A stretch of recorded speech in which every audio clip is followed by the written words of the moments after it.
नमस्कार, public news देख रहे हैं आप। कांग्रेस पार्टी के वरिष्ठ नेता और लोकसभा में नेता प्रतिपक्ष राहुल गांधी एक बार फिर गंभीर कानूनी संकट में फंसते नजर आ रहे हैं। सवाल उठ रहा है कि क्या राहुल गांधी के खिलाफ गिरफ्तारी का वारंट जारी हो सकता है? क्या अदालत अब उनके खिलाफ सख्त कार्रवाई करेगी? वजह है कोर्ट की अवमानना और न्यायालय के स्पष्ट आदेशों की अनदेखी। वहीं प्रयागराज में माघ मेले में शुरू हुआ विवाद अब रायबरेली पहुंच चुका है। रायबरेली में राहुल गांधी और अविश्वरानंद के खिलाफ पोस्टर लगा है, जिसकी बात हम आगे करेंगे। दरअसल वाराणसी की स्पेशल एमपी एमएलए कोर्ट में एक बेहद अहम मामले की सुनवाई होनी थी, जिसमें राहुल गांधी को व्यक्तिगत रूप से पेश होकर अपना बयान दर्ज कराना था। कोर्ट ने पहले ही उन्हें स्पष्ट निर्देश दे दिए थे कि उन्हें हर हाल में अदालत में उपस्थित होना होगा। विशेष न्यायाधीश युजवेंद्र विक्रम सिंह की अदालत ने नोटिस जारी कर यह भी साफ कर दिया था कि यह अंतिम मौका है और इसमें किसी भी प्रकार की ढील नहीं दी जाएगी। लेकिन दोस्तों, इसके बावजूद राहुल गांधी कोर्ट में पेश नहीं हुए। न तो वह खुद अदालत पहुंचे और न ही उनके वकील की ओर से कोई ठोस कारण प्रस्तुत किया गया कि वह क्यों अनुपस्थित रहे। यही वजह है कि अब यह मामला और भी गंभीर बन गया है। अदालत ने इसे अपनी अवमानना के तौर पर देखा है और अब कोर्ट के पास गिरफ्तारी वारंट जारी करने, अवमानना की कार्रवाई शुरू करने या अन्य सख्त कदम उठाने जैसे विकल्प खुले हुए हैं। तो आखिर पूरा मामला क्या है? चलिए आपको शुरुआत से पूरी कहानी समझाते हैं। यह विवाद सितंबर 2024 में शुरू हुआ था, जब राहुल गांधी अमेरिका दौरे पे थे। उस दौरान उन्होंने सैन फ्रांसिस्को के पास एक कार्यक्रम में कहा था कि भारत में सिख समुदाय के लोग चिंतित हैं। क्या उन्हें पगड़ी पहनने की अनुमति मिलेगी? क्या वे कड़ा पहन सकेंगे? क्या वे गुरुद्वारा में जा सकेंगे?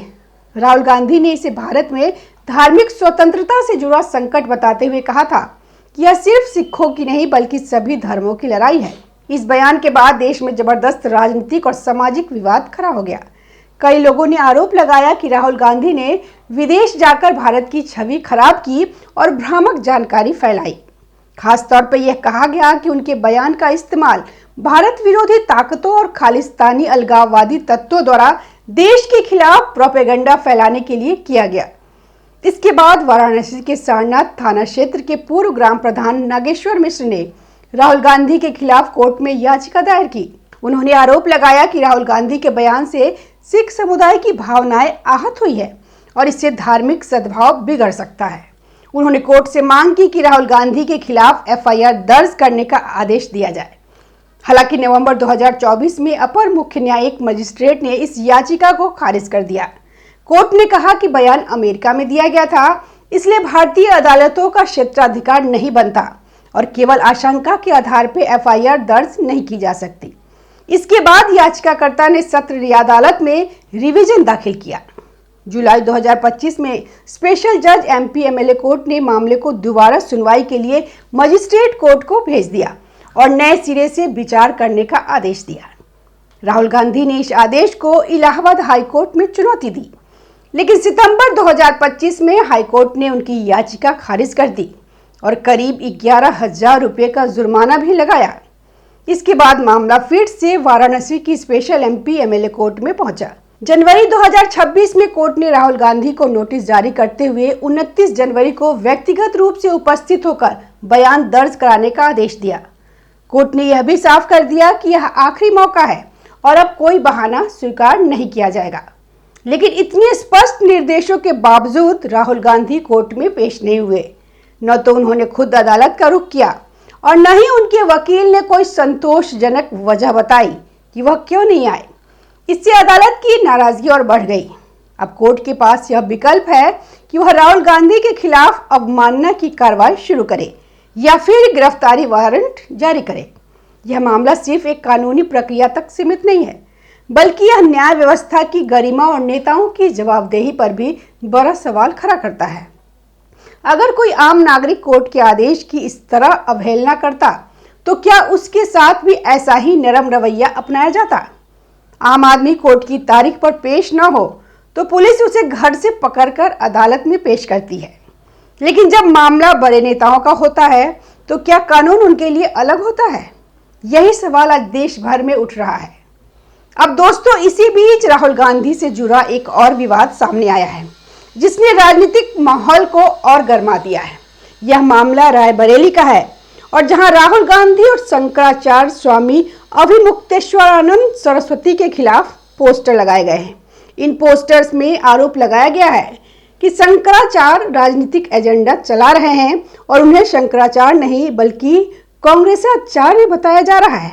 विश्व हिंदू रक्षा परिषद के महामंत्री राहुल सिंह ने ये पोस्टर लगवाए हैं। उनका दावा है कि अभिमुक्तेश्वरानंद सरस्वती धर्म की गद्दी पर बैठकर राजनीति कर रहे हैं और कांग्रेस के एजेंडे पर काम कर रहे हैं। इतना ही नहीं, उन्होंने शंकराचार्य को आधुनिक युग का कालनेमी पाकिस्तानी एजेंट और कलयुगी रावण तक कह दिया। इस बयान के बाद कांग्रेस ने पलटवार करते हुए रायबरेली में राहुल सिंह के खिलाफ एफआईआर दर्ज करवाई। कांग्रेस के जिला अध्यक्ष पंकज ने आरोप लगाया कि इस तरह की भाषा न केवल अपमानजनक है बल्कि धार्मिक भावनाओं को भड़काने वाली भी है। दोस्तों, यह पूरा विवाद मौनी अमावस्या पर प्रयागराज के माघ मेले से शुरू हुआ था, जहां स्नान को लेकर विवाद खड़ा हुआ था। इसके बाद यह मामला धार्मिक से राजनीतिक विवाद में तब्दील हो गया। शंकराचार्य अभिमुक्तेश्वरानंद सरस्वती ने बाद में प्रयागराज छोड़ दिया और धरना समाप्त कर काशी लौट गए। लेकिन इसी बीच इलाहाबाद हाईकोर्ट में एक याचिका भी दायर की गई, जिसमें आरोप लगाया गया कि प्रशासन ने उन्हें मनाने की कोशिश कर रहा है। रायबरेली में लगाए गए पोस्टर्स में यह दावा किया गया कि शंकराचार्य अभिमुक्तेश्वरानंद सरस्वती धर्म की गद्दी पर बैठकर कांग्रेस की स्क्रिप्ट पढ़ते हैं और राजनीतिक बयान देते हैं। पोस्टर्स में राहुल गांधी की तस्वीर भी लगाई गई है और लिखा गया है कि मुख्यमंत्री योगी का अपमान नहीं सहेगा हिंदुस्तान। विश्व हिंदू रक्षा परिषद ने आरोप लगाया कि शंकराचार्य ने सनातन धर्म के खिलाफ कई गतिविधियों में हिस्सा लिया है, जिनमें जम्मू कश्मीर से अनुच्छेद 370 हटाने का विरोध, अयोध्या में राम मंदिर प्राण प्रतिष्ठा समारोह में अनुपस्थिति, काशी विश्वनाथ धाम परियोजना का विरोध और मणिकर्णिका घाट के विकास का विरोध शामिल है। इसके अलावा यह भी आरोप लगाया गया कि शंकराचार्य ने पटना में कांग्रेस के मंच को साझा किया था और बिहार चुनाव में कांग्रेस को जिताने की अपील की थी। परिषद का कहना है कि ये सभी गतिविधियां सहयोग नहीं बल्कि एक सुनियोजित राजनीतिक एजेंडे का हिस्सा है। अब सवाल यह उठता है कि क्या यह सारा विवाद राहुल गांधी के कानूनी संकट को और गहरा कर देगा। एक तरफ वह कोर्ट के आदेश की अवमानना के आरोपों से घिरे हुए हैं, तो दूसरी तरफ उनका नाम एक और बड़े राजनीतिक और धार्मिक विवाद से जोड़ा जा रहा है। इससे कांग्रेस पार्टी की मुश्किलें और बढ़ती नजर आ रही है। दोस्तों, अब फिर से लौटते हैं राहुल गांधी के कोर्ट केस पे। कोर्ट ने अपने आदेश में स्पष्ट रूप से कहा था कि भारत के संविधान के अनुच्छेद 25 से 28 तक सभी नागरिकों को पूर्ण धार्मिक स्वतंत्रता देते हैं। सिख समुदाय को पगड़ी, करा, कृपान पहनने और गुरुद्वारों में जाने का पूरा अधिकार है। ऐसे में राहुल गांधी का बयान तथ्यात्मक रूप से गलत माना जा रहा है। कोर्ट का मानना है कि विदेश में जाकर भारत के खिलाफ इस तरह के बयान देना न केवल देश की छवि को नुकसान पहुंचाता है बल्कि राष्ट्र विरोधी ताकतों को भी मजबूती देता है। एक जिम्मेदार जनप्रतिनिधि से इस तरह के बयान की उम्मीद नहीं की जाती। अब जब राहुल गांधी कोर्ट में पेश नहीं हुए तो वह सीधे तौर पर अवमानना की श्रेणी में आता है। भारतीय न्याय संहिता की धारा 195 और अन्य संबंधित प्रावधानों के तहत अदालत उनके खिलाफ कार्रवाई कर सकती है। इसमें जुर्माना, सजा या गिरफ्तारी वारंट तक जारी किया जा सकता है। सोशल मीडिया पे लोग सवाल उठा रहे हैं कि क्या देश में वीआईपी कल्चर हावी है? क्या बड़े नेताओं के लिए कानून अलग है और आम जनता के लिए अलग? इस पूरे मामले ने राजनीतिक गलियारों में अभी हलचल मचा दी। बीजेपी और अन्य विपक्षी दल कांग्रेस पे हमला बोल रहे हैं और कह रहे हैं कि राहुल गांधी कानून से ऊपर खुद को समझते हैं। वहीं कांग्रेस पार्टी की ओर से अब तक कोई ठोस सफाई सामने नहीं आई है कि राहुल गांधी कोर्ट क्यों नहीं पहुंचे। कुछ राजनीतिक विश्लेषकों का कहना है कि अगर कोर्ट अब सख्त रुख अपनाती है और राहुल गांधी के खिलाफ गिरफ्तारी वारंट जारी करती है, यह न केवल कांग्रेस पार्टी के लिए बड़ा झटका होगा बल्कि विपक्षी राजनीति की दिशा भी बदल सकती है। वहीं कुछ लोगों का मानना है कि अदालत शायद एक और मौका दे सकती है, लेकिन इस बार शर्तें और ज्यादा सख्त होगी। हालांकि कोर्ट की टिप्पणी और भाषा से साफ है कि अब धैर्य की सीमा टूट चुकी है। दोस्तों, यह मामला केवल राहुल गांधी तक सीमित नहीं है बल्कि यह पूरे सिस्टम पर सवाल खड़ा करता है। क्या हमारे नेता कानून के प्रति जवाबदेह है? क्या न्याय व्यवस्था की गरिमा बनी रह पाएगी और क्या आम आदमी को भी वही न्याय मिलेगा जो बड़े नेताओं को मिलता है? अब सबकी निगाहें कोर्ट के अगले कदम पर टिकी हुई है। क्या राहुल गांधी के खिलाफ गिरफ्तारी वारंट जारी होगा? क्या उन पर अवमानना की कार्रवाई होगी या फिर कोर्ट कोई और सख्त फैसला सुनाएगी?